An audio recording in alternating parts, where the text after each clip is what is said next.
Bonjour tout le monde. J'espère que vous allez bien. Bonjour, bonjour.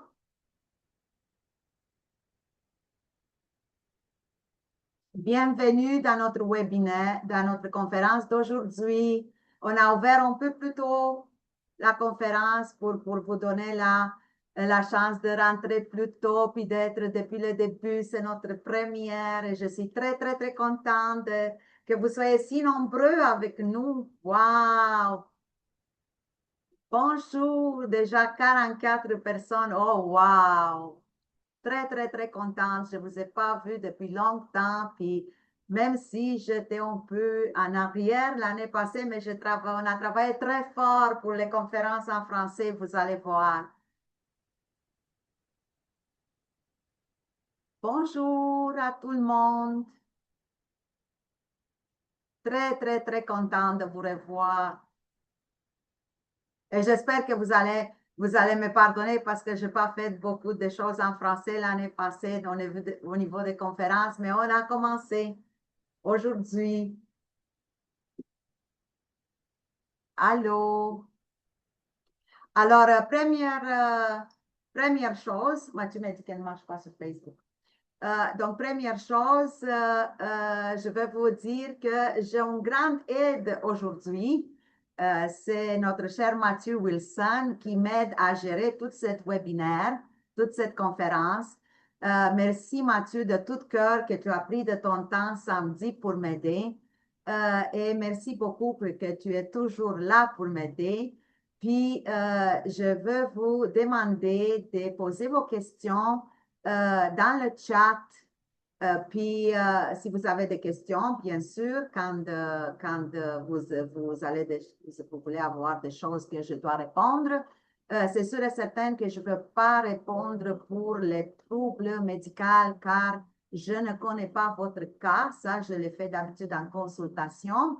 Puis aussi, je vais répondre aux questions à la fin de la conférence. OK? Donc, posez-les là, puis Mathieu va me les transférer sur une page, puis moi, je veux passer par toutes les questions, puis je veux essayer de vous répondre. Je vous dis depuis le début, je ne connais pas toutes, mais tout ce que je peux, tout ce que je sais, je vais vous dire. Alors, bienvenue tout le monde. Aujourd'hui, on est déjà le 10h30 hors du Québec. Alors, merci beaucoup encore une fois, vous êtes si nombreux. J'ai voulu vraiment commencer avec la conférence sur les maladies cardiovasculaires, car c'est l'enfer, qu'est-ce qui se passe actuellement au niveau des gens dans le monde. Partout où tu tournes ta tête, tu attends quelqu'un qui a un problème cardiovasculaire ou un problème de cancer. Donc, je sais que vous renseignez de plus en plus. Mais moi, aujourd'hui, je veux venir vers vous de point de vue nutrition orthomoléculaire. Qu'est-ce que ça veut dire ça? Ça veut dire comprendre qu'est-ce qui se passe dans l'intérieur des cellules de notre cœur ou de nos vaisseaux sanguins quand il manque de nutriments. Puis comment les cellules souffrent, puis comment cette déficience en micronutriments nous amène aux maladies. Alors, pour les gens qui ne me connaissent pas, donnez-moi, s'il vous plaît, la permission de me présenter dans quelques instants. Donc, je suis Liliana Souchou. Je suis médecin diplômé à Roumanie. Je fais la naturopathie au Québec. J'ai obtenu d'autres certifications comme thérapeute holistique accrédité en oncothérapie, en phytothérapie en Europe et en nutrition holistique auto-immune aux États-Unis. Je suis une passionnée des études scientifiques. Je suis une passionnée de sciences derrière de tous nos fruits, nos légumes, notre alimentation et des plantes. Ça m'intéresse énormément les études scientifiques pour que je vienne devant vous avec de la crédibilité pour que vous-même pouvez faire vos propres recherches. Mais je peux vous dire que cette conférence, bien sûr, a pour objectif d'être premièrement une information puis que tout ce que je vous dis ici ne remplace pas une consultation médicale, car je ne pourrais jamais faire ça, je ne connais pas vos cas, puis je ne fais pas de consultations médicaux, mais bien je fais des consultations en naturopathie. Merci beaucoup encore d'être là. Puis, on va commencer ensemble à parler, je vais commencer à parler de notre cœur, de notre système cardiovasculaire. Je vais être le plus simple possible pour que vous pouvez comprendre. Ça m'a pris des années à apprendre la science qui s'appelle la vulgarisation pour que je donne la possibilité à tout le monde, à monsieur et madame, tout le monde de comprendre les termes médicaux, mais qui sont traduits en mode simple. Donc, notre système cardiovasculaire, il est composé de notre cœur qui se trouve en arrière du sternum, puis il a la grosseur de mon poignet gauche, puis elle est vraiment comme ça, qui s'assoit vraiment comme ça dans notre thorax. Puis à côté de notre cœur, comme dans la composition du système cardiovasculaire, on a bien sûr les vaisseaux sanguins qui sont les artères et les veines.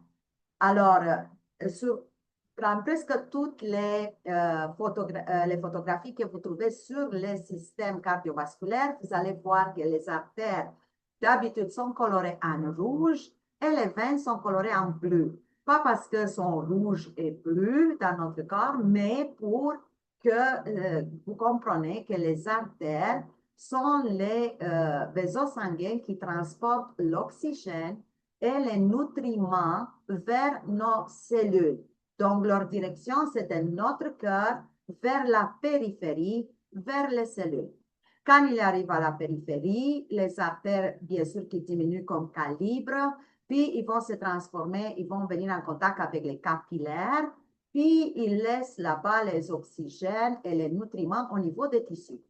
Les capillaires, ils vont collecter de l'autre côté le dioxyde de carbone, puis les déchets, puis ils vont continuer avec les veines de plus en plus, commence avec les petites veines, de plus en plus gros, pour que ces veines retournent au niveau de notre cœur, puis au niveau de nos poumons, pour laisser le dioxyde de carbone et les déchets.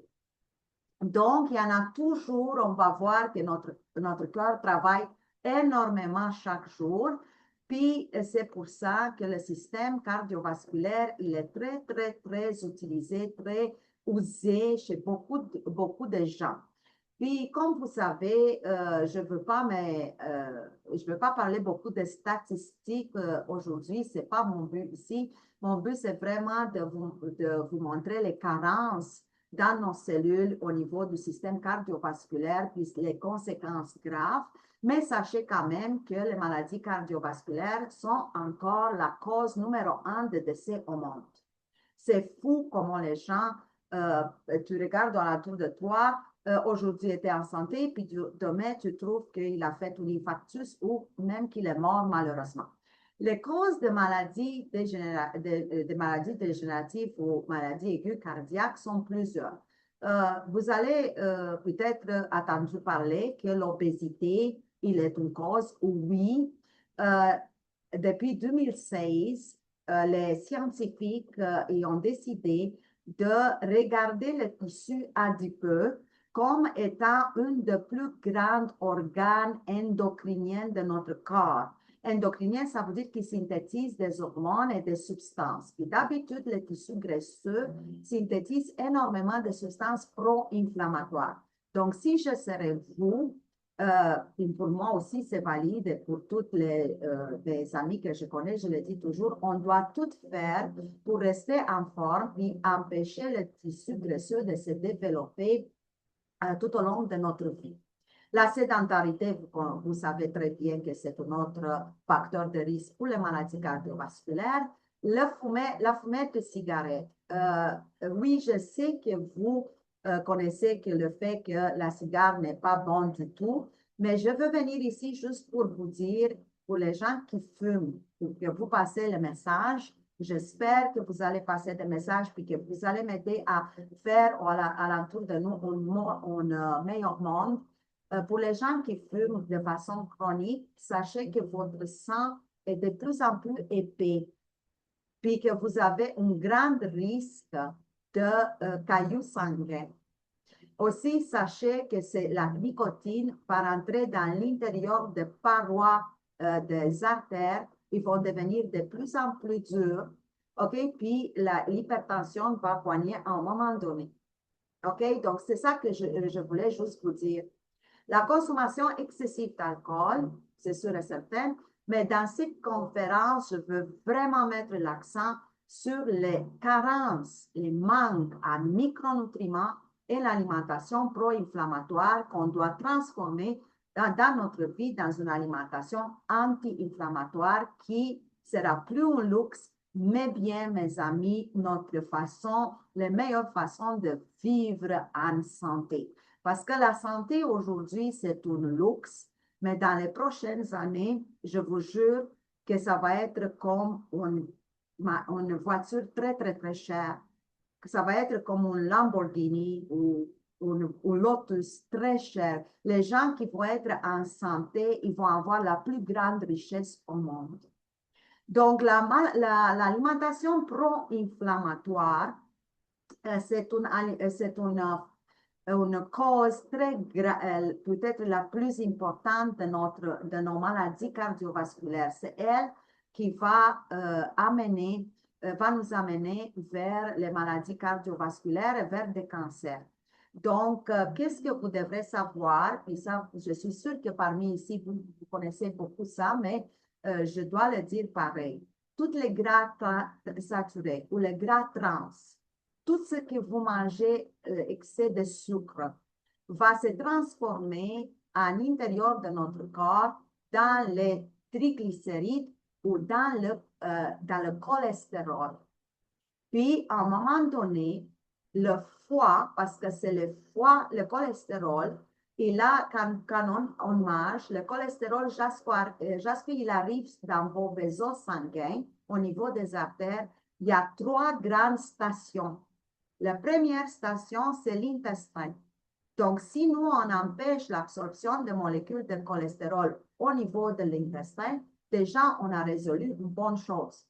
La deuxième station pour le cholestérol, c'est le foie, qui vraiment va décider où va aller avec les molécules de gras qui sont venues sur la veine porte au niveau de l'intestin, qu'il va les déposer à l'intérieur de nos tissus graisseux ou qu'il va les déposer sur les artères.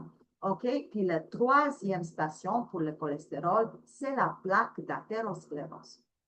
Donc, les graisses saturées ou trans, OK, avec l'excès de sucre, on va avoir hypercholestérolémie et hypertriglycéridémie qui va finir par athérosclérose, hypertension et le gras qui s'accumule au niveau du foie ou à d'autres organes. On appelle ça de gras ectopique et qui, au niveau du foie, s'appelle la stéatose hépatique. Aussi, les gras s'en viennent aussi se retrouvent dans des viandes qui contiennent beaucoup de gras.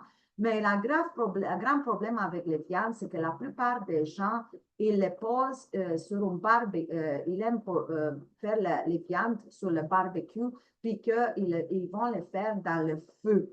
Puis quand on les fait vraiment dans le feu, puis qu'ils deviennent comme ça noircis, mais ces substances sont cancérigènes, donc automatiquement sont très inflammatoires dans notre corps.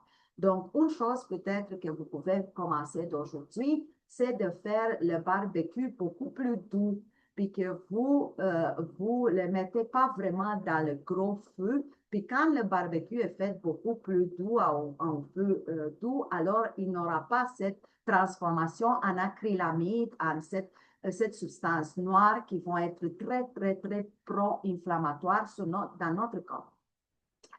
Un autre problème très grave, c'est que les gens mangent énormément de sucre, le sucre caché, parce qu'il va y avoir des gens qui vont dire, mais tu sais, Liliana, moi, je mange pas de sucre tant que ça, je ne peux mettre pas de sucre dans mon café ou dans mon thé ou tisane, je mange pas de gâteau, mais ils mangent beaucoup de feuilletage, mangent beaucoup de céréales, mangent beaucoup de des mets semi-préparés puis préparés avec le sirop de glucose ou avec le sirop de fructose, du maïs et tout ça.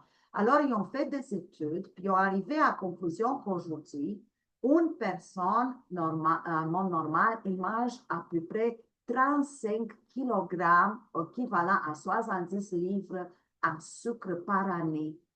Donc, à peu près moitié de notre poids, chaque année, on refait ça. Donc, on est arrivé aujourd'hui que, basé sur les études qui ont fait, presque moitié de la population de la Terre, entre 30 et 40% à peu près, souffre de syndrome métabolique qui viennent avec une glycémie qui dépasse 100 mg pour cent ou 5,6 millimoles par litre. Puis cette hyperglycémie, c'est juste le prédiabète. C'est juste le pas avant le diabète.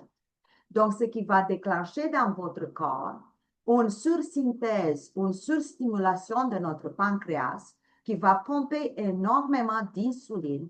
La grande quantité de l'insuline avec la grande quantité, il faut une grande quantité de l'insuline pour neutraliser la grande quantité de sucre. Donc, on a une hyperglycémie avec une hyperinsulinémie.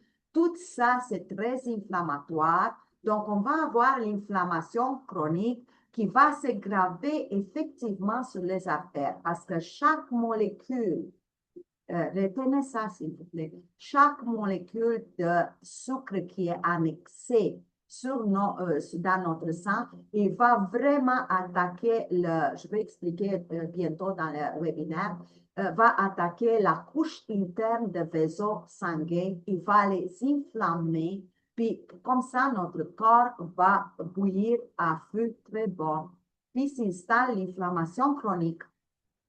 Donc, imaginez-vous que chaque jour, que notre corps, il a plus que 100 000 kilomètres de vaisseaux sanguins. Donc, des artères, des veines et des capillaires. Donc, c'est presque l'équateur de la Terre. Donc, mes amis, il nous faut une bonne nutrition. Une nutrition d'entretien, une nutrition de détox, une nutrition réparatoire. Chaque jour que notre corps, tellement sollicité aujourd'hui, ne vieillit pas assez son temps. Donc, aujourd'hui, je vais vous présenter des solutions pour ça aussi. Mais avant tout, j'aimerais vous parler de 3 grands types d'inflammation en cas de troubles cardiaques. Puis, oui, je vous ai mis ici des images spéciales, puis je vais faire de mon mieux pour vous expliquer le plus facile possible. Donc, la première inflammation, c'est la formation de plaques d'athérosclérose. La plaque d'athérosclérose que vous voyez ici qui se forme, pratiquement, elle ne se forme pas dans l'intérieur de l'humain, du calibre du vaisseau, mais bien, elle se forme entre la couche interne, ça c'est la couche interne qui vient en contact avec le sang, et la couche musculaire. Donc, comme vous voyez ici, la plaque d'athérosclérose se forme ici. Pourquoi elle se forme ici? Parce que ces molécules que vous les voyez ici, de cholestérol ou d'autres molécules, ils viennent, pourquoi? Ils rentrent, comme vous voyez ici, entre les cellules, parce que les cellules sont détruites pour la cause de différents facteurs qui se retrouvent dans notre sang, entre autres les molécules de glucose, puis d'autres choses. Ils vont se rompre ici parce que les vaisseaux sont inflammés, puis ils rentrent ici entre la couche interne et la musculaire, puis la plaque se forme.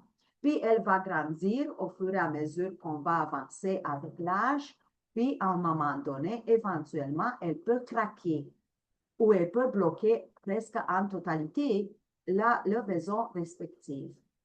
Donc, ça, c'est la première type d'inflammation qu'on retrouve sur nos artères, la formation d'athérome. La deuxième, qui va donner l'athérosclérose, donc les maladies coronariennes. La deuxième type d'inflammation, c'est que vous voyez ici, je m'excuse là, je vais déménager ça comme ça. OK, vous la voyez ici. Ça, c'est l'inflammation, un autre type d'inflammation qui n'est pas comme ici. Elle ne va rien déposer comme des plaques d'athérosclérose, de cholestérol, mais bien va durcir la paroi vasculaire des artères va devenir de plus en plus épais. Donc, comme vous voyez ici, ça, c'est un vaisseau normal, une artère normale. Ça, c'est pas une artère normale. Ça, c'est une artère qui, la paroi est très épais, comme vous pouvez voir, presque double que ça.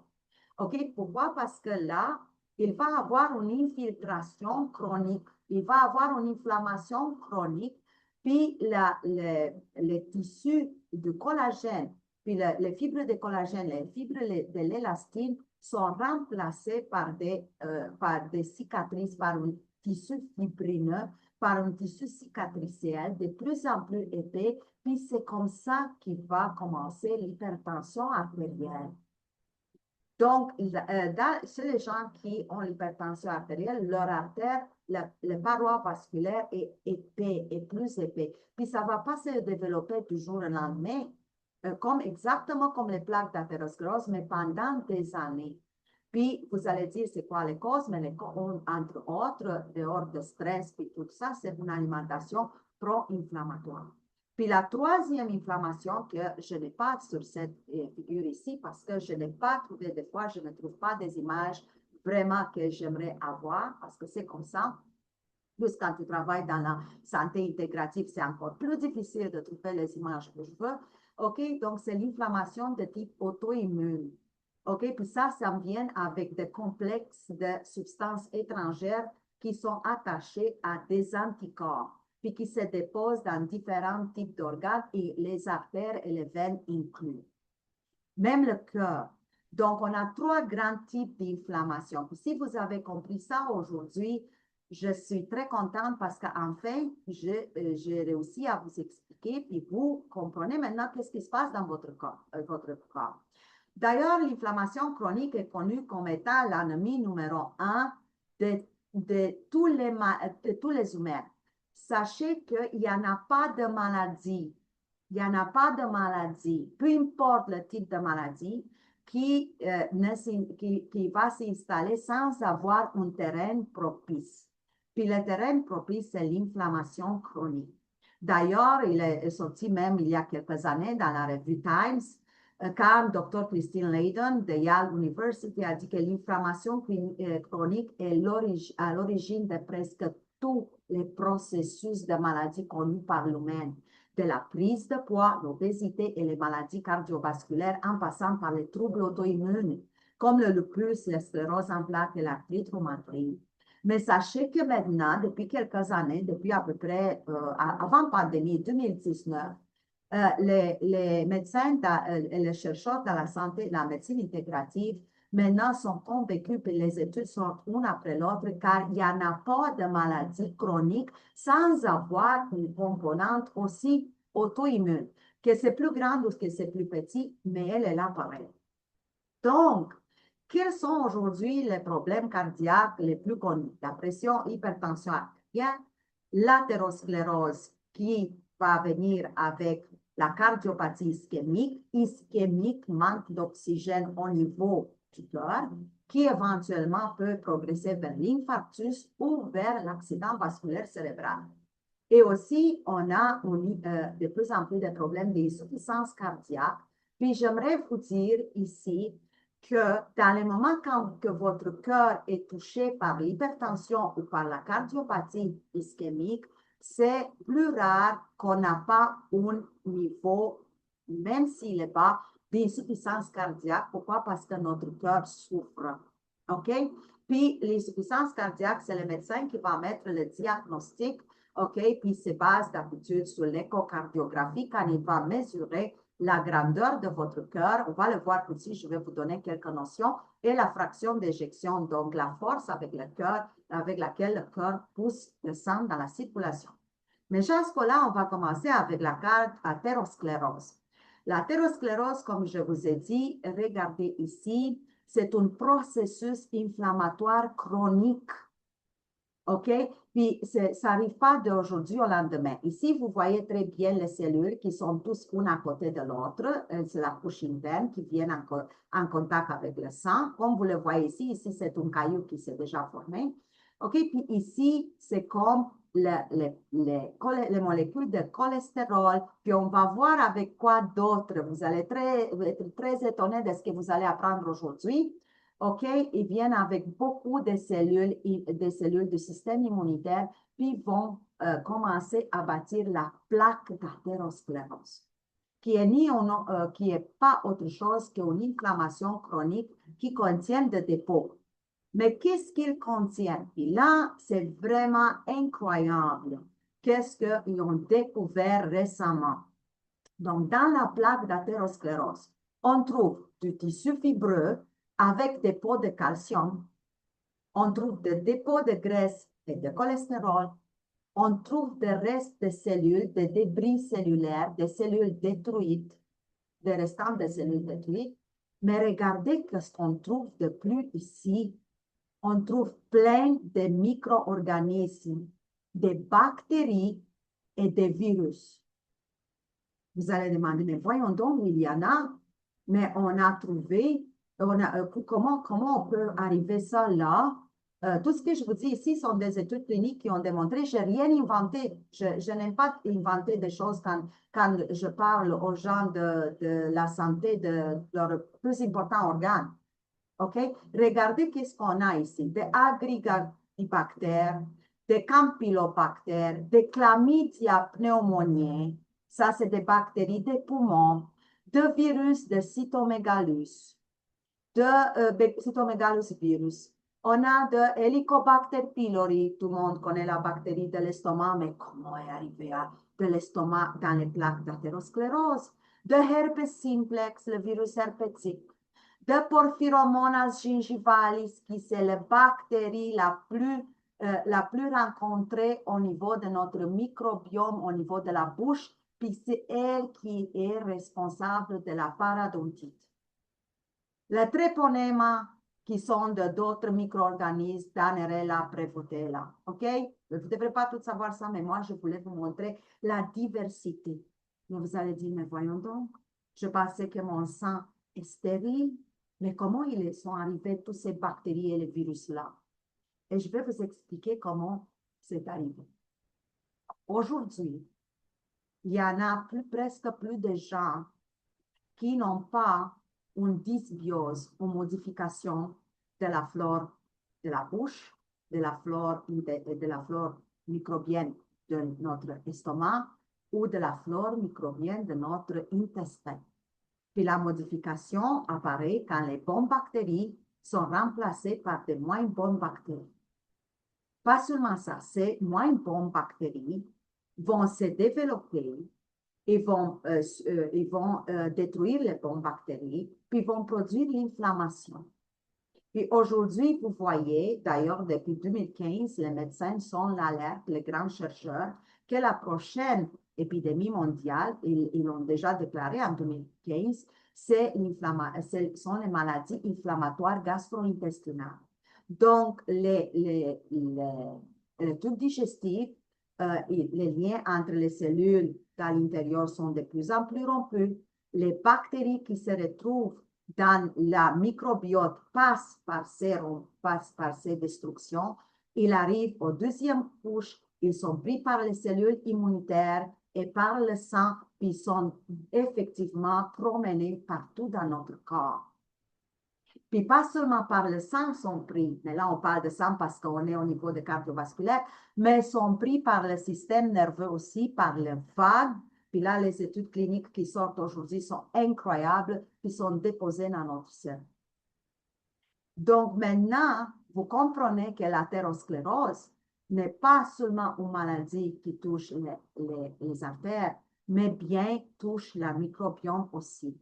Donc ici, je voulais vous montrer quelque chose parce que les gens disent « Ah, je suis jeune, je n'ai rien, tout est bon. » Mais là, vous voyez que de plus en plus jeunes souffrent d'infarctus ou d'autres choses. Mais là, regardez qu'est-ce qui se passe. Puis ça, c'est une étude américaine qui est faite sur des cadavres de guerre ou de jeunes décédés dans des accidents. Donc, des jeunes soldats tués pendant la guerre de Corée, avec leur âge moyen de 22 ans, plus de 70% d'entre eux présentaient des signes d'athérosclérose dans les artères coronaires. Je vous rappelle que les Coréennes, aujourd'hui, les Sud-Coréennes sont considérées comme le peuple qui mange parmi les meilleurs repas au monde. Ils sont très attentifs, les Sud-Coréennes. On ne parle pas du Nord, on parle du Sud. OK? 105 personnes soldats américains tués au Vietnam ont montré que 45% présentaient des signes d'athérosclérose, dont 5% d'athérosclérose sévère. Une autre étude démontre que chez les jeunes enfants américains tués dans des accidents de véhicules à moteur, plus de 50% des enfants âgés de 10 à 14 ans présentaient des signes d'athérosclérose précoce. Une étude nationale basée sur des autopsies chez des jeunes japonais de 1 mois, leur âge entre 1 mois et 39 ans, okay, chez les Japonais, qui les autres supposaient aussi de manger très bien, 29% des artères avaient déjà des signes d'athérosclérose pour les personnes âgées de moins d'1 an et de 3,1% des artères coronaires, il y avait des signes d'athérosclérose chez les enfants entre 1 et 9 ans. Puis je pourrais continuer de même. OK? Pratiquement, les études démontrent que les petites files d'athérosclérose, ça commence pratiquement avant 1 an après l'arrivée de bébés dans notre monde, si la maman ne fait pas attention. Donc, je ne sais pas si vous savez, mais pour la cause de ces mauvaises alimentations, aujourd'hui, le gras au foie, la stéatose hépatique chez les enfants, il est considéré comme la maladie en croissance exponentielle parmi les premières 10 au monde. OK, donc l'athérosclérose, mes amis, ce n'est pas quelque chose qui arrive quand on est plus âgé. OK, mais bien ça arrive, ça bâtit depuis notre jeune enfance. C'est pour ça qu'il est très important de prendre soin de nous. OK? Donc, le problème qu'on a, c'est que les symptômes de blocage des artères n'apparaissent pas seulement quand le rétrécissement est de 60 à 70%. En dessous de ce seuil, la maladie est le plus souvent silencieuse, puis vous avez été chanceux si votre médecin vous a diagnostiqué avec des plaques d'athérosclérose, puis il a pu déjà peut-être vous faire de bypass ou de vous faire de vous mettre des stents parce que peut-être que vous n'avez eu aucun symptôme, puis demain, l'infarctus aura pu arriver. Donc, voilà, moi, ce que je veux avec mes conférences, c'est de vous expliquer, puis de vous donner vraiment un aperçu de ce qui arrive dans votre corps, puis de vous apprendre que l'alimentation anti-inflammatoire, c'est notre clé. C'est notre clé de rester en santé le plus longtemps possible. OK? Maintenant, la deuxième chose, l'hypertension artérielle. OK. Donc, si on a vu que dans le cadre d'athérosclérose, la plaque grandit entre la couche interne et la musculaire, puis va bloquer, vous avez vu comment il bloque le calibre de l'artère, puis quand ça dépasse 60-70%, cette plaque-là donne des signes, puis ça arrive le mal, la douleur au cœur, une partie ou autre chose, ça dépend pour chacune, c'est où ça faiblesse, OK, parce que chaque organisme est différent, mais au niveau de l'hypertension, vous avez vu d'autres types d'inflammation qui c'est l'épaississement de parois de vaisseaux, spécialement les artères. Puis ici, je vous ai mis une image pour vous montrer combien de couches on a dans les artères, dans la paroi artérielle, puis ce tissu élastique avec des fibres de collagène puis de l'élastine extraordinaire, mais qui sont remplacés exactement comme vous coupé, puis vous avez eu le kéloïde. Donc, exactement comme ça arrive, mais un autre type de kéloïde, un autre type de cicatrice au niveau des artères, puis ça vient avec des infiltrations de cellules immunitaires, puis l'inflammation chronique est partout. Pratiquement, c'est comme nos artères bouillées à petit feu. Puis ce qu'il dit une étude, puis c'est là que pourquoi j'ai mis ça ici, parce que vous allez voir bientôt les manques dans notre organisme. Les vitamines A, B12, D, K2, C et E empêchent les artères de devenir rigides. Pourquoi? Parce qu'ils vont vous aider contre cette inflammation chronique. Donc, voilà, ici, vous voyez de nouveau, j'ai essayé de vous mettre tout que vous comprenez. Ici, c'est une maison, je ne sais pas comment rester comme ça. Ici, c'est une maison en santé. Ici, l'épaississement de vaisseau. Ici, c'est une maison, une artère au niveau de poumon santé. Ici, et vous voyez comment le diamètre est très, très, très réduit. Exactement pareil ici. OK? Est très réduit le diamètre. Quand le diamètre est réduit, mais qu'est-ce qui arrive? Il arrive le manque d'oxygène au niveau des cellules parce que l'artère ne peut plus amener tellement de sang. Donc, en place que nos artères sont élastiques, puis chaque fois que le cœur pousse le sang, ils vont se dilater, puis ils vont se revenir au niveau normal. OK? Dans le cadre de l'hypertension, là, les artères sont de plus en plus dures. Qu'est-ce qu'ils vont faire? Ils se dilatent très durement, exactement comme rigides. Puis là, ils reviennent très difficilement au retour. Le cœur fait pareil. C'est pour ça qu'il y en a beaucoup de gens que leur pression artérielle, qui est la limite, par exemple, si vous avez avec 130 avec 90, la 90, la pression diastolique, c'est plus difficile à faire réduire parce que c'est là que ça vous montre que votre cœur est fatigué. OK? Bon. Maintenant, qu'est-ce qu'il contient notre cœur? Il contient 2 à 3 milliards de cellules musculaires. Imaginez la nutrition qu'il faut avoir. Pourquoi? Parce que vous allez voir qu'est-ce qui fait le cœur. Il contient entre 10 000 et 15 000 milliards de mitochondries. On va parler de mitochondries tout de suite. C'est l'usine pour produire les cellules, l'énergie nécessaire aux cellules. Approximativement 40 000 de neurones. On dit aujourd'hui que le cœur, c'est notre troisième cerveau. Après notre cerveau ici, c'est le cerveau qui est dans l'intestin, puis le cœur vient en troisième place parce qu'on a plein de neurones, plein de cellules nerveuses dans le cœur, 40 000. Donc, notre cœur pompe en moyenne de dire 80 fois par minute. Donc, ça veut dire, si vous avez un pouls de 80 battements par minute, donc automatiquement par jour, ils viennent à peu près à 115 000 fois. Donc, il va pomper l'équivalent de 6 000 à 7 500 litres de sang par jour. Une personne normale a à peu près 6 litres de sang. OK? Donc, vous faites le calcul. Là, moi, je vous le donne entre un certain intervalle. Donc, ça seulement dans un jour. Mais imaginez quand on a 50 ans, 60 ans, 70, combien de fois il a pompé cette cœur-là. C'est pour ça que je vous dis que c'est tellement important la nutrition que vous donnez, tout ce qu'il faut à votre cœur pour résister à cette rythme. Donc, le troisième problème, c'est que le cœur, pour beaucoup de monde, est fatigué. OK? Donc, arrive l'insuffisance cardiaque. OK? Puis, qu'est-ce que ça veut dire, l'insuffisance cardiaque? En gros, parce que je ne veux pas rentrer ici dans les détails. Les gens qui souffrent d'hypertension, puis sont plus avancés avec l'hypertension, ont un certain degré d'insuffisance cardiaque. OK?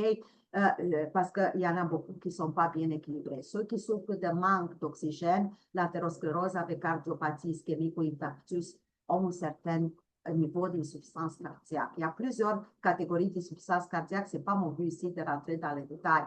Mais ce que je veux vous dire, c'est que votre cœur peut grandir de volume, comme par exemple ici, dans l'image. Ici, c'est le cœur normal, qui est le volume de poignet de votre main gauche. OK, mais ici, vous voyez le cœur, parce qu'il est fatigué, puis lui pousse. Puis il pousse, puis il ne réussit pas à pousser, puis là, il grandit le volume. OK, ou il peut grandir d'épaisseur de muscle cardiaque. Il grandit de volume aussi, mais moins que l'autre. OK, puis ici, grandit l'épaisseur de muscle cardiaque, puis ça, c'est un grave problème de santé. OK. Donc, on revient à nos usines. OK? Comme n'importe quelle cellule, comme n'importe quel organisme, l'usine principale de l'organisme, c'est le foie, mais l'usine principale de la cellule pour qu'elle donne de l'oxygène, donne de l'énergie à la cellule, sont les mitochondries. C'est la mitochondrie. La mitochondrie, par exemple, je vais vous donner quelques chiffres juste pour que vous compreniez la complexité de notre corps.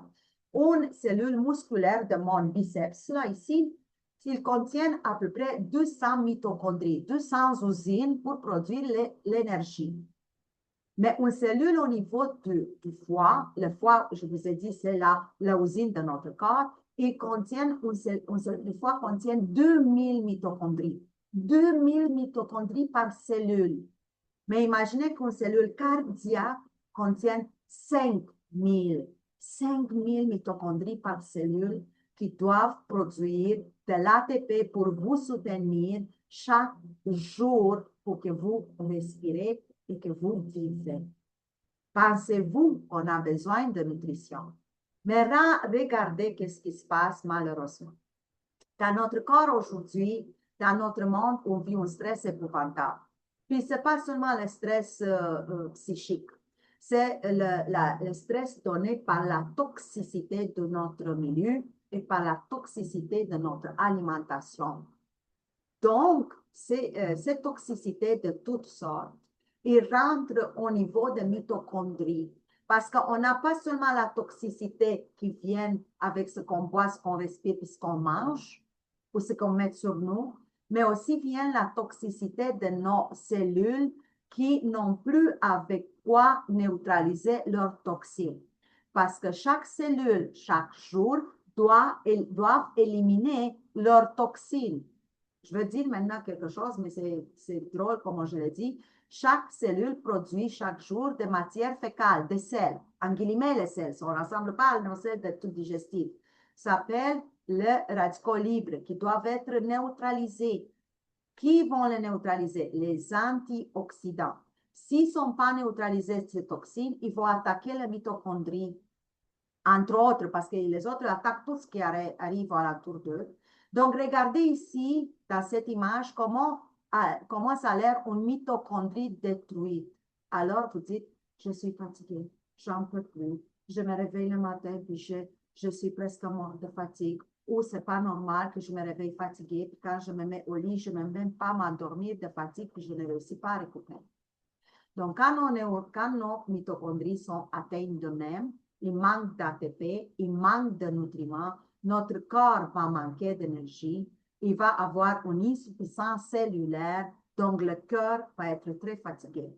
Puis, le problème, c'est que pas seulement le cœur est fatigué, mais les mitochondries sont affectées dans tout notre corps. Puis d'ailleurs, je vais vous expliquer, on va prendre le corps morceau par morceau toute cette année ici, puis on va expliquer les manques, qu'est-ce qui arrive. Donc, voilà les manques de nutriments en cas de troubles cardiaques. Je sais que vous attendez ça depuis longtemps que je fais. Voilà, le temps est arrivé.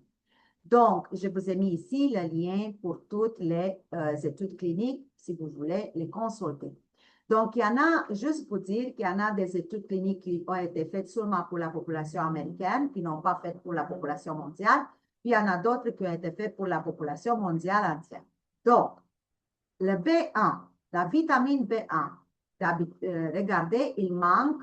Donc, 20 à 30% des adultes aux États-Unis n'atteignent pas les valeurs alimentaires recommandées en vitamine B1 chaque jour. Donc, ils ont vu que ces gens-là qui n'ont pas assez de B, OK, ils vont se présenter avec une insuffisance cardiaque et donc la possibilité d'insuffisance cardiaque, de modification de l'EKG ou de taux anormaux des enzymes myocardiques. Ça, c'est des choses qui arrivent aux gens qui sont carencés, leur niveau de vitamine B1 n'est pas bon. 55% des adultes dans le monde n'atteignaient pas les apports alimentaires recommandés en B2. Ça veut dire 1 sur 2. Le B2, c'est le composant clé des enzymes qui sont impliquées dans la croissance cellulaire, okay, dans la production d'énergie et dans la dégradation de graisse. Le B12 s'appelle aussi la riboflavine. Donc, est associé indirectement, cette manque de riboflavine, à d'autres problèmes de santé, tels que la migraine, la neuropathie, l'anémie, l'hypertension et cancer. Une carence en riboflavine a été associée à un épuisement énergétique chez les patients souffrant d'insuffisance cardiaque. Pour le B6, un taux bas, ça vient de Harvard, OK, on regardait un taux bas chez 13% des Américains et plus de 40% de femmes avec l'âge entre 21 et 44 ans. OK, donc c'est le Harvard qui a fait l'étude sur la population américaine. Donc, le manque de B6 altère le métabolisme de calcium dans le myocarde. Si le calcium ne fonctionne pas comme il faut, votre cœur ne peut pas se contracter. Vos muscles ne peuvent pas se contracter comme il faut. Une carence en B6 entraîne une diminution des petites molécules de protéines qui s'appellent des acides aminés et une réduction de l'activité des enzymes antioxydantes. Les enzymes antioxydantes qu'on a tellement besoin pour renouveler nos mitochondries et nos cellules, ce qui va conduire à une diminution de la quantité d'énergie produite dans les cellules du cœur. 54% des adultes dans le monde n'atteignent pas les apports alimentaires recommandés en B9. Le B9 s'appelle aussi le folate. OK? La carence en folate est une cause majeure d'une molécule qui va se trouver en excès, s'appelle homocystéine. Donc, si vous avez des troubles cardiaques, OK, allez-y pour faire le niveau dans le sang de le niveau de homocystéine. Vous pouvez demander ça au laboratoire. Je sais que vous m'écoutez de partout au monde actuellement, donc je m'adresse à vous. Le homocystéine va vous montrer l'état d'inflammation de vos artères puis comment c'est votre métabolisme au niveau des artères et du cœur. OK? Puis cette hyperhomocystéinémie est maintenant pleinement reconnue comme un facteur de risque indépendant de l'athérothrombose. Qu'est-ce que ça veut dire? Ça veut dire qu'il y en a des plaques d'athérosclérose qui vont se rompre, qui vont produire le thrombe, les cailloux, qui peut partir en circulation, OK, ou qui peut rester là, puis vous allez faire un infarctus, OK? Donc, effectivement, c'est très important que vous ne manquez pas de B9. Voilà les vitamines B6 avec le B9. OK, un apport alimentaire élevé en acide folique et en B6 a été associé, il dit cette étude clinique, à un risque réduit de mortalité par accident vasculaire cérébral, maladie coronarienne ou insuffisance cardiaque. Donc, voilà l'importance de micronutrition. Maintenant, on y va encore plus loin. Je ne suis pas fini. Donc, jusqu'à 35% des personnes au monde n'atteignent pas les apports alimentaires chaque jour nécessaires en B12. Une carence en vitamine B12 conduit à une hypertrophie du myocarde, ça veut dire que le cœur devient plus gros, exactement comme je vous ai montré tantôt. Les mitochondries ne fonctionnent plus comme il faut, puis on ne peut plus respirer comme il faut. Donc, de taux bas de vitamine B12 ont été associés à des modifications de métabolisme de graisse. Il va avoir un indice athérogène, donc votre capacité de faire des plaques d'athérosclérose sera plus grande si vous manquez de B12 et la tension artérielle augmente. OK? Mettant en évidence le rôle potentiel de la vitamine B12 dans la modulation des facteurs de risque cardiovasculaire. Environ 1 milliard de personnes manquent de vitamine D. Elle est considérée actuellement comme la pandémie silencieuse. Puis, le taux de bas de vitamine D est associé à un risque accru de maladies myocardiques. Puis ici, je vais vous dire quelque chose. 2 choses énormes à retenir, 3 choses énormes à retenir sur la vitamine D, mais on va tenir une conférence spéciale pour la vitamine D. Je vais vous donner les détails à la fin de ça. Une, sans vitamine D, il n'y en a pas de maladie presque. Je ne peux pas dire 99%, mais plus que 90% de maladies s'installent sur une carence en vitamine D. Moins le niveau de vitamine D, plus bas est le niveau de vitamine D dans votre corps, plus la maladie sera agressive, inclusivement le cancer. Il n'y en a pas de cancer sans manque de vitamine D. Puis encore une chose, vous n'avez pas de vitamine D, mais demandez-vous pas à votre système immunitaire de fonctionner. Parce que c'est la vitamine D qui va maturiser vos leucocytes qui se battent contre les bactéries et les virus et les parasites et tout ça. Donc, les études suggèrent que la carence en vitamine D est fréquente chez les patients ayant un infarctus de myocarde aigu et peut influencer les résultats à court à moyen terme.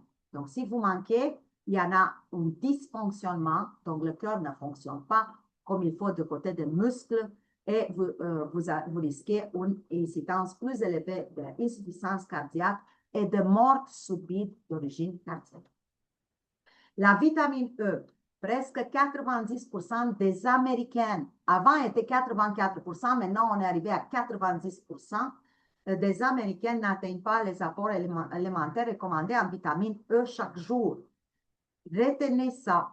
La vitamine E, c'est une vitamine, c'est une anti-athérosclérose, c'est un nutriment et un antioxydant. C'est la vitamine qui va faire dissoudre les mauvaises graisses. C'est la vitamine qui peut prévenir la formation de la plaque d'athérosclérose. C'est elle qui empêche la production de cailloux. C'est elle qui vous empêche les crampes et la mauvaise circulation sanguine. OK? Donc, vraiment, tout ce que je vous parle maintenant, ça ne va pas vous dire que vous allez prendre ça, puis ça, puis ça, puis ça séparément. Non, moi, je suis ici pour vous informer. Vous devrez parler avec votre professionnel de la santé pour voir quelle supplémentation est adaptée à vous. Et si vous prenez des médicaments, c'est très important ça. Si vous prenez des médicaments, avant de prendre quoi que ce soit comme supplément, allez-y voir votre pharmacien et votre médecin pour voir si vous n'avez pas de contre-indication avec ce que vous voulez prendre. Tellement important ça. OK? Donc, la vitamine E aussi, c'est la vitamine qui empêche l'accumulation de graisse dans le foie. Jusqu'à 46% des adultes américains n'atteignent pas les apports journaliers recommandés de la vitamine C. Vitamine C. Ni même, on n'a même pas assez de vitamine C. Donc, si les recherches indiquent que les niveaux bas de vitamine C sont associés à un risque plus élevé de mortalité dû aux maladies cardiovasculaires. Vous savez, la vitamine C, c'est la vitamine anti-âge. C'est la vitamine à partir de laquelle on synthétise le collagène dans notre corps et les hormones thyroïdiennes. Donc, une carence en vitamine C peut entraîner des modifications structurelles parce que le collagène n'est plus synthétisé comme il faut. On a plusieurs types de collagène dans le cadre de nos vaisseaux sanguins. Donc, s'il n'y a pas assez de vitamine C, on va avoir une augmentation du volume du cœur parce qu'elle ne peut plus pousser, ne peut plus se renouveler, des modifications dégénératives des valves cardiaques et du myocarde contribuant à des affections telles que l'hypertension pulmonaire.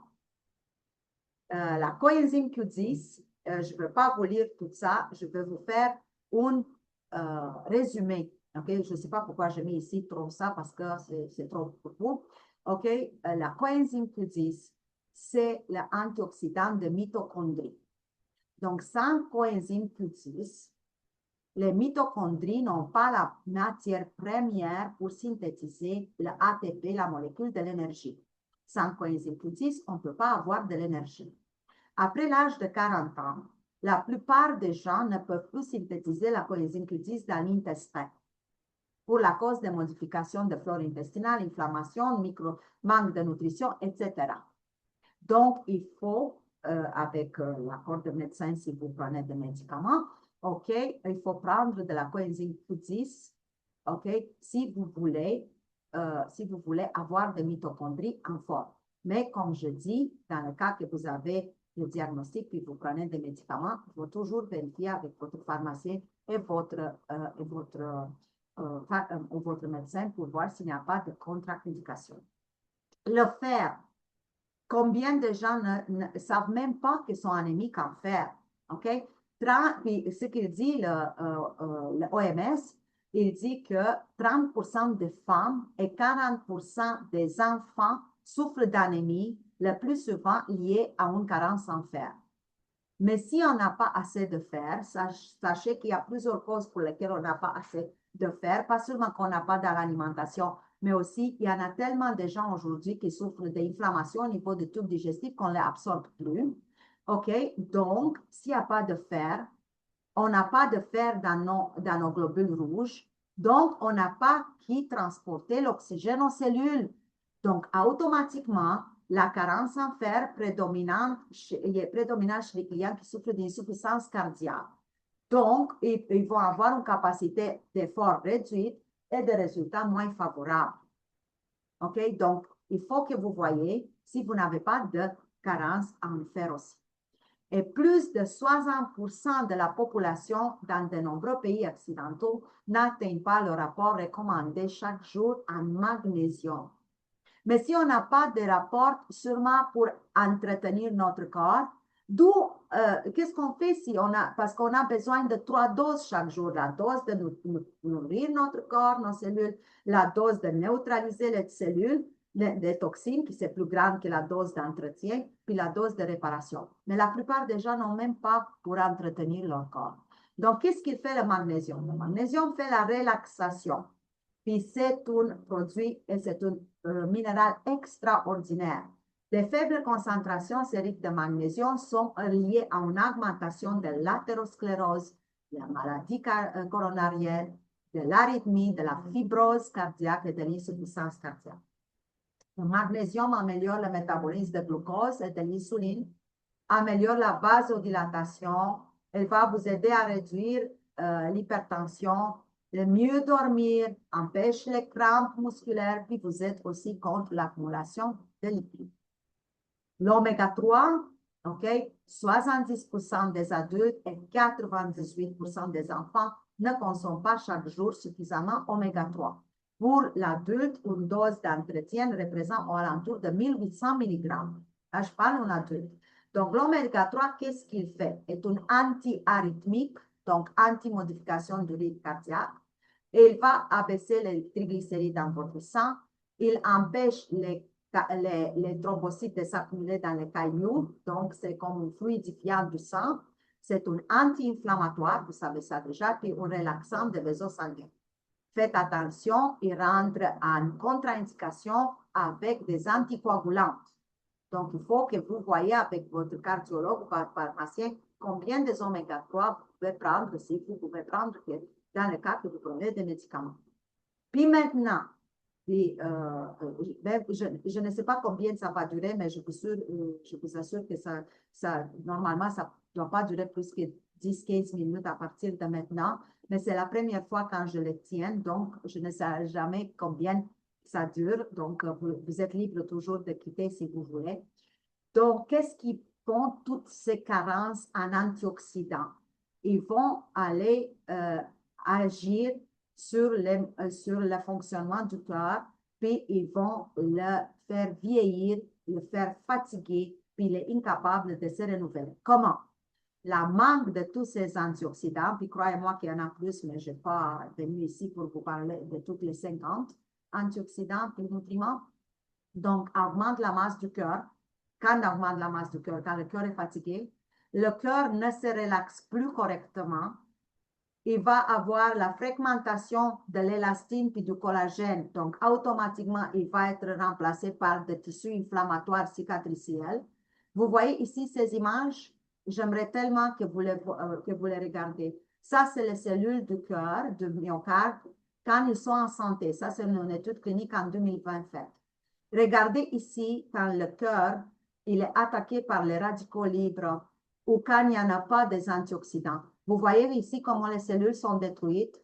Voyez-vous ici comme ces cellules mauves viennent pour produire les tissus cicatriciels.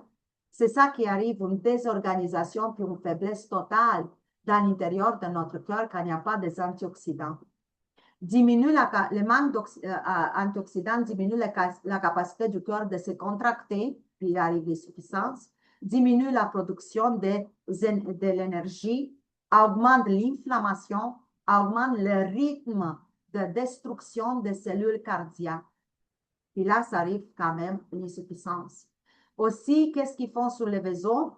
La manque des antioxydants et des vitamines, tout ce que je vous ai montré, augmente la rigidité artérielle, donc les artères deviennent de plus en plus épais parce que sont inflammation chronique comme dans le cœur, diminue la quantité d'élastine, donc sont de moins en moins élastiques, donc l'hypertension va s'installer automatiquement, augmente l'épaisseur de la paroi artérielle, augmente la perméabilité des vaisseaux sanguins, donc bienvenue aux plaques d'athérosclérose, augmente le risque de thrombose, augmente l'inflammation chronique et augmente le rythme de mort cellulaire. Vous voyez ici, si dans l'autre image, vous avez vu qu'est-ce qui arrive au niveau du cœur, ici, vous voyez, ça, c'est la paroi de l'artère. Ça, c'est l'artère normale, la tonique interne, la musculaire. Ça, c'est dans une réseau hypertensif, quand les cellules sont détruites, puis regardez le bordel qui est ici. Il n'y a plus personne qui sait qu'est-ce qui se passe. Puis, c'est ça qu'il faut prendre en sérieux. Donc, tout ça, toutes ces maladies-là arrivent parce que dans notre corps, actuellement, il y en a une concentration immense de radicaux libres de toxines qui viennent de l'extérieur ou de l'intérieur, puis une très, très petite quantité des antioxydants, antioxydation, qui vont neutraliser les radicaux libres, les oxydants, les toxines, oxydants, radicaux libres, free radicals en anglais. OK? Donc, il y a un niveau très bas de ça. Puis, c'est ça qui arrive. Donc, si vous voulez être en santé, vous devrez neutraliser chaque jour tous ces radicaux libres. Si vous voulez que vous vieillissez en santé, puis que tout le monde rêve d'être en santé et de vivre longtemps, l'important, c'est comment vivre, malade ou en santé. C'est ici que vous devrez travailler chaque jour. Regardez votre assiette, regardez qu'est-ce que vous prenez comme supplément, OK? Qu'est-ce qui se passe? Est-ce que j'en ai assez des antioxydants pour neutraliser les radicaux libres? Comment c'est l'état de ma santé? Puis maintenant, je vais vous donner un plan. OK? Maintenant, qu'est-ce qu'il faut faire? Premièrement, prenez les médicaments prescrits par votre cardiologue comme indiqué. Ne jouez pas avec ça. J'ai vu tellement de gens qui ont pris des décisions d'arrêter des médicaments ou de ne plus les prendre. Aujourd'hui, les prendre, demain, ils ne les prennent pas. Vous ne pouvez pas vous imaginer le dommage que vous faites parce que vous allez vous décompenser. Si vous ne faites pas qu'est-ce qu'il faut. OK? 2, surveillez votre cœur régulièrement. Vous devrez vous connaître. Vous devrez connaître votre corps. Si vous ne connaissez pas votre corps, qui vous voulez qu'il connaisse? Si vous ne savez pas votre pouls, votre pression, quand grandit, quand ça baisse, si vous mangez quelque chose, si vous faites du bien ou du bien mal, qui vous voulez qu'il connaisse? C'est seulement vous. Visitez votre cardiologue régulièrement. Les médicaments, c'est lui qui les prescrit, c'est lui qui les modifie. Personne dans ce monde peut faire autrement. 3, évitez l'alimentation pro-inflammatoire. Ça, vous pouvez faire chaque jour. Regardez votre assiette. Adoptez une alimentation méditerranéenne à indice glycémique bas. OK? Donc, moins de sucre, couper le plus possible le sucre, les aliments à indice glycémique élevé, puis vous allez réduire l'inflammation sur les artères. Ça, c'est sûrement une chose que vous pouvez faire. 4, faites de l'activité physique si elle vous est permis. Par exemple, si vous avez fait un infarctus, un accident vasculaire cérébral, si vous avez une insuffisance cardiaque, mais vous ne pouvez pas vous entraîner n'importe comment. Vous devrez être encadré selon vos problèmes. Moi, je ne sais pas quels sont vos problèmes, mais l'exercice physique que vous faites du tai chi ou vous travaillez votre élasticité, que vous faites d'étirements, marche ou de marathon, il y en a différents types. Donc, il faut que vous regardez avec votre professionnel quels sont les types d'exercices que vous pouvez faire. Tout doit être personnalisé. Réduisez le stress. Faites tout ce que vous pouvez pour réduire le stress. Parce que le stress va faire monter votre pression artérielle. Il va faire monter l'inflammation. Gérez votre poids. Faites tout ce que vous pouvez pour perdre du poids. C'est pour ça d'ailleurs qu'on a fait le programme récent dans l'Académie Zone de Mieux en Mieux. On a fait le programme reprogrammation épigénétique. OK? On a tout fait pour diminuer la graisse viscérale. On vous a tout donné dans notre compagnie canadienne Zone de Mieux en Mieux. OK? Zonedemieuxenmieux.com. on a tout fait pour que vous appreniez comment réduire votre poids puis votre graisse viscérale. Tous les détails sont là sur le site. 7. Prenez des compléments alimentaires de haute de gamme. Vous voulez des résultats, mais vous devrez prendre quelque chose de qualité. Maintenant, l'alimentation anti-inflammatoire, très vite. Fruits et légumes le plus possible. Les fruits, toujours entre le repas. Viande de qualité. Oméga 3, on va le voir tout de suite. Huile extra vierge, pressée à froid, anti-inflammatoire et les fibres. Bon, mangez le plus vert possible, donnez la vie à vos cellules. Sauf qu'ici, il y en a en partie des gens qui prennent des anticoagulantes, ok, donc des fluidifiants de sang. Puis leur médecin les avait dit, faites attention avec les choses vertes parce qu'elles contiennent beaucoup de vitamine K, puis vont rentrer en contre-indication avec vos anticoagulants. Donc, dans le cas que vous prenez des anticoagulants, vous devrez voir combien de choses vertes vous pouvez prendre. Mettez-y des fibres. On a parlé au début de notre conférence que le cholestérol, il y a 3 stations avant qu'il arrive sur vos artères. 1, c'est l'intestin. 2, c'est le foie. 3, c'est l'athérosclérose. Donc, qu'est-ce que vous devrez faire? Vous devrez mettre beaucoup de fibres dans votre alimentation. Ceux qui vous êtes, quand vous avez de la diarrhée, il faut adapter ça parce que vous ne pouvez pas manger n'importe comment. Parce que quand tu as la diarrhée, automatiquement, tu n'as pas besoin de plus de fibres parce que tout ton intestin est inflammé. Donc, les fibres solubles qui font partie d'une alimentation sans gras saturé peuvent réduire le risque de maladies cardiovasculaires super bien. Légumes, graines de lin, de chia, riz sauvage, sarrasin. OK? Donc, ça, c'est les fibres. Les oméga 3, huile de graines de lin extra vierge pressée à froid, huile d'olive, bon, il n'y a pas beaucoup d'oméga 3 dans l'huile, mais je l'ai mis ici. Petit poisson, anchois, sardines, maquereau, le poisson qui est sauvage, saumon, mais sauvage, parce que si ce n'est pas sauvage, vous ne voulez même pas savoir qu'est-ce qu'il y a là-dedans. Des fruits de mer sauvages et des noix. Donc, la vitamine B6, B12, acide folique et la vitamine E pourraient vous aider à réduire votre risque de maladies cardiovasculaires. N'oubliez pas les noix, super importantes, des noix qui sont de ne pas manger beaucoup, premièrement, puis de ne pas manger le soir si vous ne voulez pas engraisser. Si vous voulez engraisser, mangez les noix le soir. Mais la plupart, on ne veut pas engraisser. Donc, automatiquement, il faut les manger dans la journée. Le magnésium, il n'y en a pas de tension normale sans un niveau normal de magnésium. Sans le magnésium, les vaisseaux sanguins ne peuvent pas se relaxer. Sans le magnésium, votre cœur ne peut pas se relaxer. OK? Aussi, la vitamine D. Sans vitamine D, il n'y en a pas de santé cardiovasculaire. Vous devrez prendre des suppléments et aussi, vous devrez rester au soleil. Okay? Mais même le rester au soleil, c'est spécial parce que maintenant, je ne pense pas que vous pouvez rester trop au soleil car vous devrez rester à t-shirt avec un maillot. Je ne pense pas qu'au froid qui est maintenant au Canada, quelqu'un reste au soleil. Donc, automatiquement, il faut que vous preniez des suppléments. Puis, les flavonoïdes, qui sont les anti-âge, anti-vieillissement des artères, des veines, donnez de la couleur dans votre assiette, ont une très grande activité antioxydante, OK? Extrêmement importante, protège votre cœur et vos vaisseaux sanguins, régularise votre système immunitaire, sont plus de 6000 types.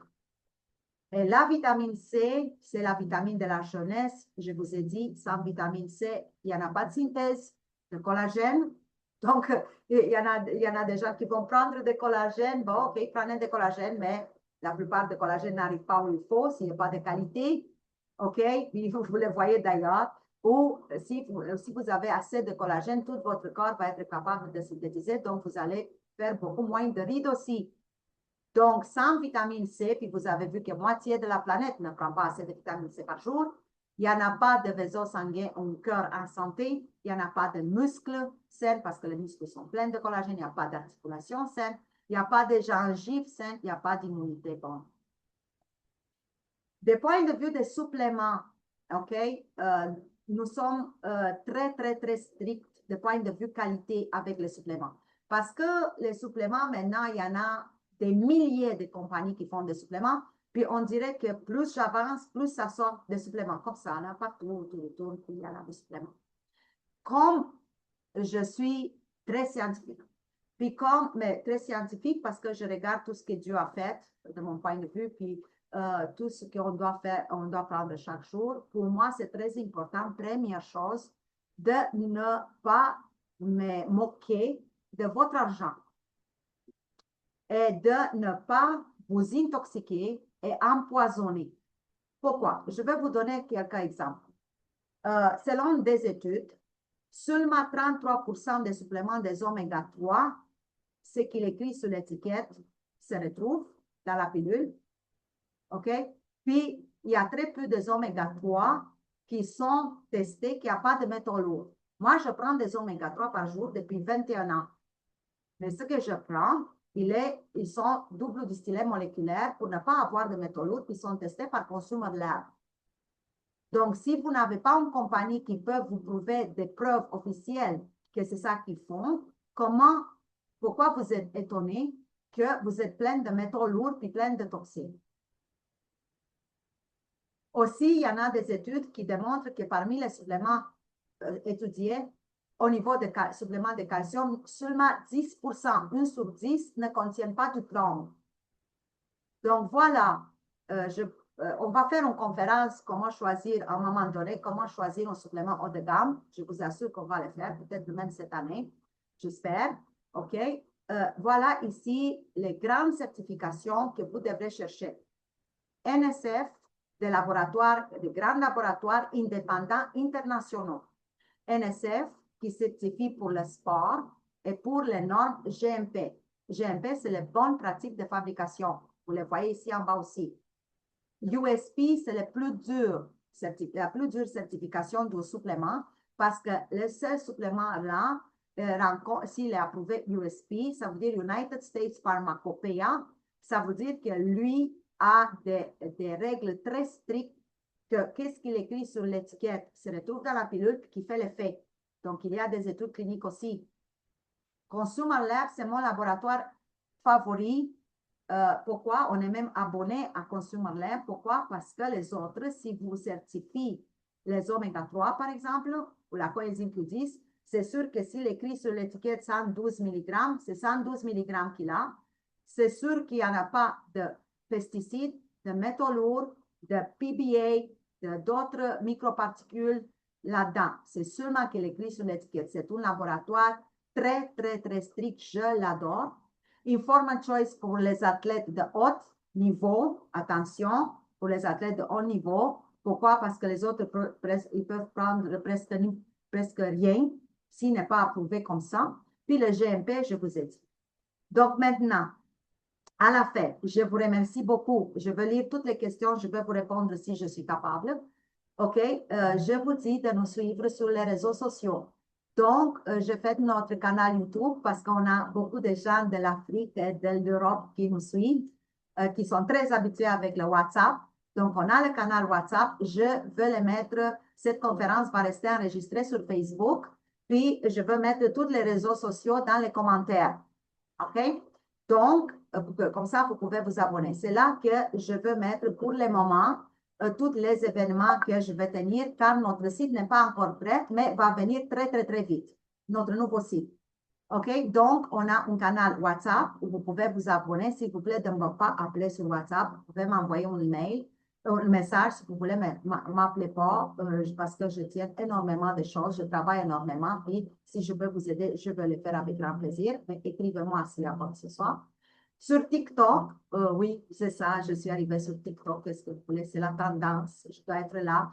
Donc, sur le TikTok et sur le Facebook, la page s'appelle Dr. Suture Associé, c'est une page vous-même, européenne. Donc, automatiquement ici, je peux mettre toutes les nouveautés, puis je vais tenir aussi des lives et je peux mettre des affiches. Maintenant, pour vous aider encore plus, j'espère que vous allez être la prochaine fois encore plus nombreux. Oh my God, vous êtes plus que 85 personnes.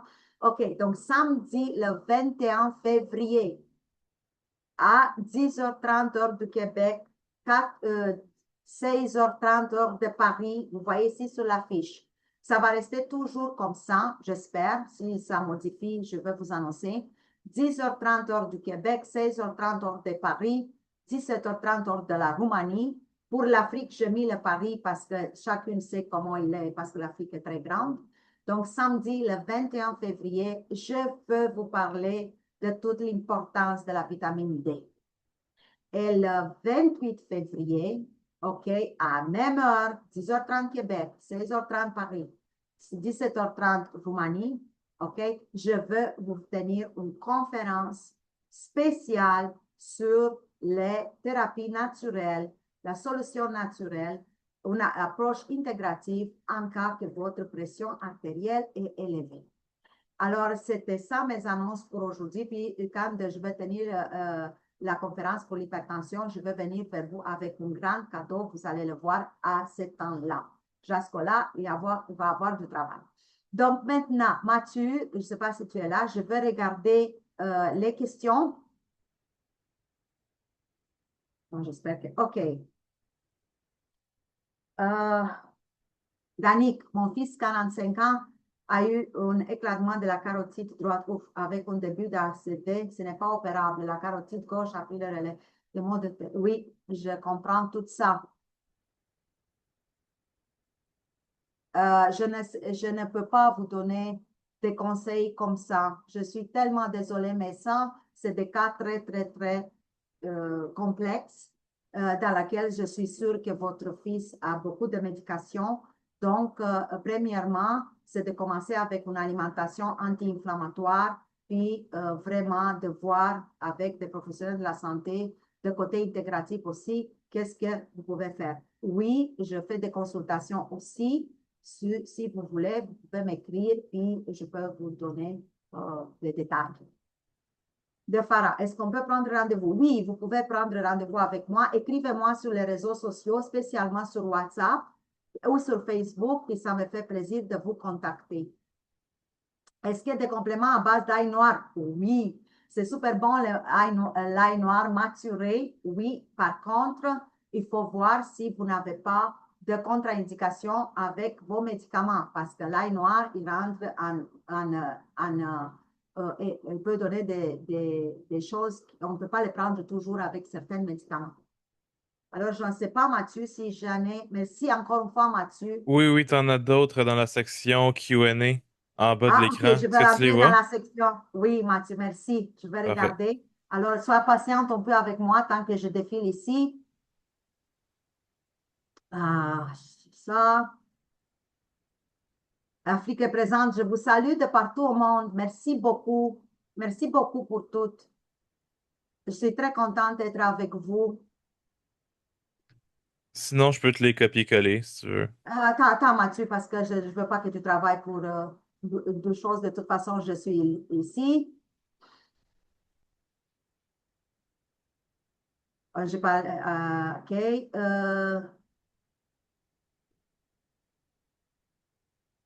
Quel est le conseil dans ce cas pour améliorer, diminuer? OK, c'est toujours Annick, oui. Oui, vous pouvez prendre de rendez-vous avec moi, je dis ça.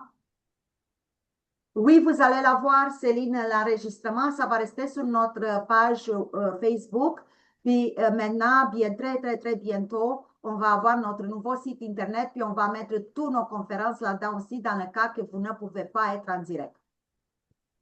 Est-ce que OK? tu regardes dans le chat ou dans la section Q&A? Ah, dans le chat. Je regarde dans le chat. Ah, le chat, c'est tout noté. Je les ai mis Ah, dans la page. désolé, Mais merci Mathieu. Oh my God, oui, c'est ça. là, ce que Q&A. je cherche, c'est ben, ce qu'on veut, c'est la Oui. section questions-réponses. OK, bonjour Liliana. Désolée, oui. Faisant partie d'une famille avec des antécédents cardiaques, diabétiques et problèmes, oui, je suis la cinquième de la famille de 6 enfants. Elle est fâchée que je ne prends pas de statines. Je veux juste avoir votre avis si ma OK. Bon, écoutez, les statines sont des médicaments contre le cholestérol. Moi, personnellement, mes amis, je ne vais jamais aller contre les conseils du médecin parce que je suis un médecin. Donc, je comprends mes collègues, je comprends les études cliniques qu'ils prennent. Alors, je ne connais pas votre cas, madame. Mais peut-être que vous devrez voir avec lui. Puis si vous prenez des statines, la coenzyme Q10 sera aussi indiquée si vous n'avez pas de contre-indication parce qu'il vous aide beaucoup quand vous prenez des statines. Donc, si on remarque que notre flore microbiome dans la bouche a changé de peau blanc, oui, oui, vous pouvez faire beaucoup de choses pour votre flore de la bouche. Oui, bien sûr, vous pouvez ça. Mais d'habitude, quand la flore de la bouche est affectée, la flore intestinale est affectée aussi. Vous dites que l'athérosclérose commence dans l'enfance. Oui. Alors, qu'est-ce qu'on fait? Malheureusement, si on a 60 ans et amélioré, c'est le problème. Quand, peu importe l'âge qu'on a, on va commencer par l'alimentation anti-inflammatoire, par vraiment changer notre style de vie, OK? Puis par prendre des suppléments, des antioxydants si vous n'avez pas de contre-indication. Est-ce qu'il existe des tests spécifiques pour connaître l'état de nos artères? Oui, il existe des tests spécifiques. C'est un peu plus difficile au Québec, mais dans d'autres pays, oui, c'est facile. Vous devrez faire le fibrinogène, la protéine C réactive, le niveau de homocystéine, le niveau de B12, B9, le niveau de vitamine C, aussi le VSH, la vitesse de sédimentation de hématine, aussi le D-dimer, le test de D-dimer pour, pour voir si votre sang se coagule trop vite. Puis, c'est alentour de ça. Ah, puis la glycémie aussi, puis le cholestérol, bien sûr, puis la hémoglobine glycosylée, A1 glycosylée. Avez-vous une liste d'aliments? Je vais avoir quand je vais commencer à faire les programmes santé. Jusqu'à Madame Joe Dupré, je ne peux pas vous donner maintenant la liste, c'était juste une conférence. OK? Est-ce que le complexe B de bonne qualité est suffisamment? Le complexe B, la vitamine C, la vitamine D de bonne qualité sont bien à côté d'une bonne alimentation et un bon style de vie anti-inflammatoire.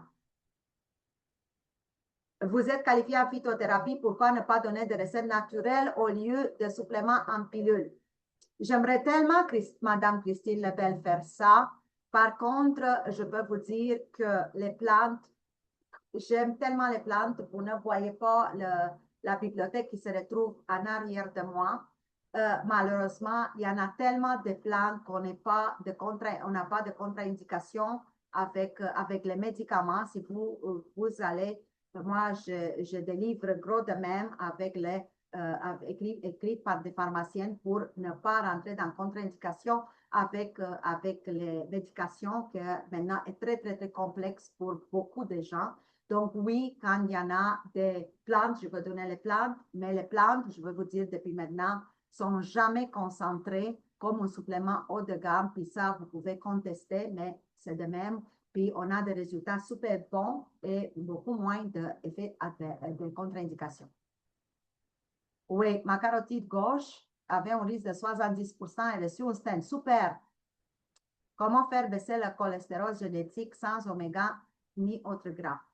Par adopter je ne comprends pas comment sans autre gras, parce qu'il vous faut toujours de bons gras dans votre corps. Sans le gras, qu'est-ce qu'on fait avec le cerveau? Donc, il faut tenir compte que vous avez un stent.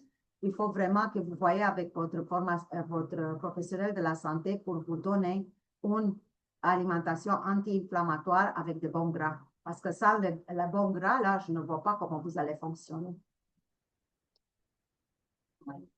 OK. Donc, je vais vous parler de la vitamine K2. Oui, madame. Ah, allô, Francine. Oui, je vais parler de la vitamine K2. Ça me fait plaisir, puis je vous remercie que vous avez posé cette question-là. Donc, je vais vous donner de mon savoir jusqu'à maintenant, après tout ce que j'ai lu, puis j'en ai des dizaines de milliers d'études lues. OK, ça, je ne veux pas dire ça pour me vanter, non, c'est parce que c'est ma passion. OK, donc on a deux types de vitamine K, vitamine K1 et la vitamine K2. La vitamine K1, d'habitude, arrive dans notre corps par l'alimentation, puis elle est responsable de de la entre autres de la coagulation de notre sang. Donc, la vitamine K1 entre en conflit direct, est une antagoniste anticoagulante. Donc, elle va neutraliser les effets des anticoagulants si on les prend avec des anticoagulants. Le K2, soit qu'on l'apporte en plus d'alimentation ou de supplémentation, ou elle est synthétisée dans notre intestin à partir de K1 avec l'aide de la flore intestinale. Puis il va se absorber au niveau de notre sang. Je sais que le K2 a des résultats extraordinaires sur la santé vasculaire et la fixation de calcium dans les os.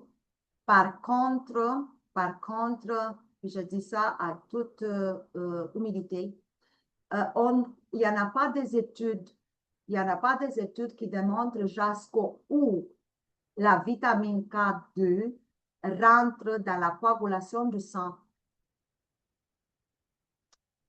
Donc, comme on n'a pas d'études, au moins je ne les connais pas ces études-là, j'ai cherché mais je n'ai pas trouvé, on ne sait pas.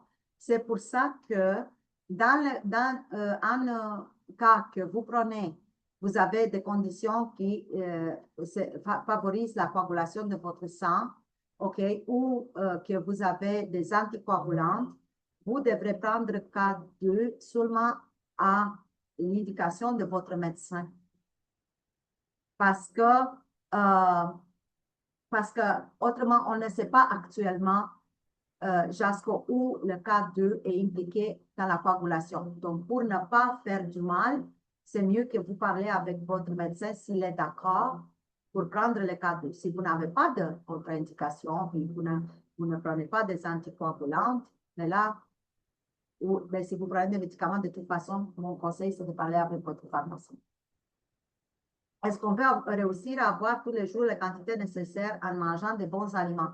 Je veux faire une conférence sur la valeur nutritive des aliments, puis vous allez décider vous-même si vous avez besoin ou non. Car je veux vous dire seulement ça, l'oignon, puis l'oignon, puis les pommes, il y en a même l'oignon, les pommes, puis les pommes de terre, il n'y en a plus de vitamine A du tout. Tout est tellement intensif, grandi, que nos fruits, spécialement les légumes, sont vides. Que pensez-vous des graines de chanvre? Super, super les graines de chanvre, super.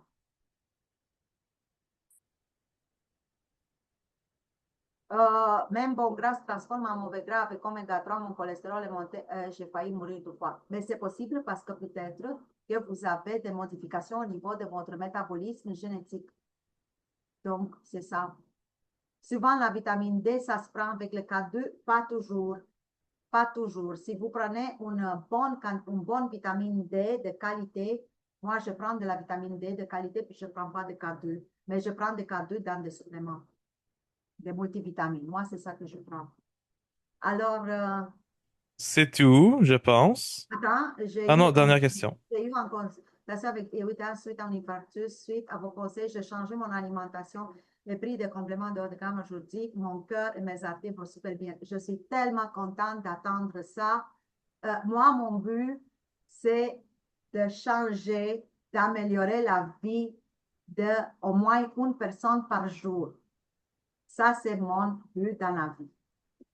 Très contente. Merci pour votre témoignage. Merci pour votre présence. Mathieu, est-ce qu'on a d'autres?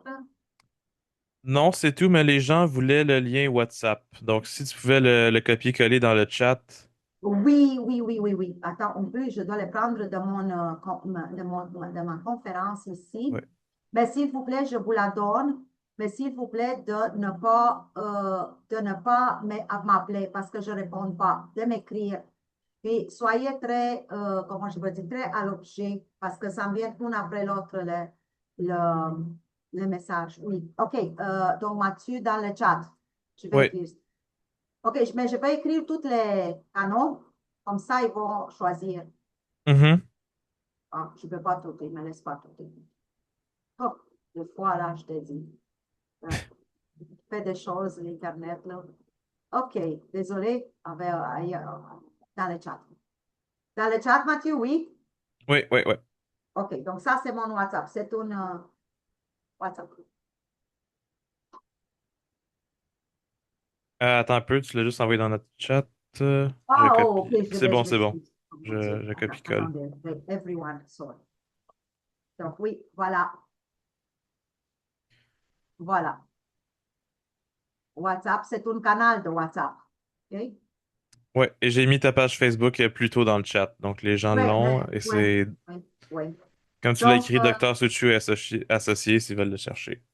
c'est ça, c'est ça. Puis, je vous remercie beaucoup. J'espère que vous avez appris des choses aujourd'hui à côté de moi, que vous avez passé du bon temps.